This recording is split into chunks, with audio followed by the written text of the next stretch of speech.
Tonight, Rockford residents are taking the next steps to save a popular Winnebago County home. The Elijah Holt house in Rockford has survived many demolitions many times, but tonight it is still at risk. Eyewitnesses reporter Rian Weil learned how community members plan to restore it. And Rian, so what's the situation like? Well, Wendell, tonight I found out the Holt home is only safe for a little longer, and the community is doing whatever is necessary to help keep it around. I spoke with members of the Save the Holt House community group to learn just what needs to be done. We're not just putting our arms around to save a building. We want to make this building sustainable, and we want it to be really usable for generations to come. Rockford architect Gary Anderson sees a future for the almost 200-year-old Elijah Holt home. He recently walked through the house to see its condition. The building was so solid when we walked through there.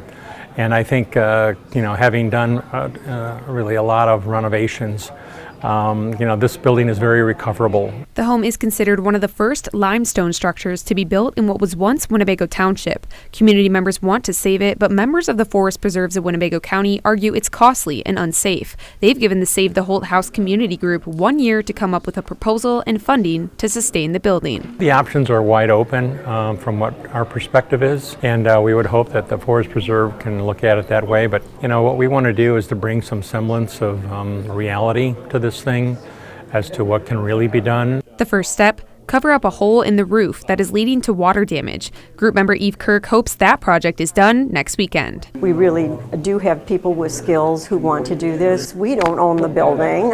It's on the Forest Preserve District. There's some legal things to look at too. So we're doing the homework that needs to be done before we get to the fun part, which would be restoring the building. One thing is for sure, Winnebago residents are not backing down. This is not a bunch of dreamboats. We really want to have something here that's solid.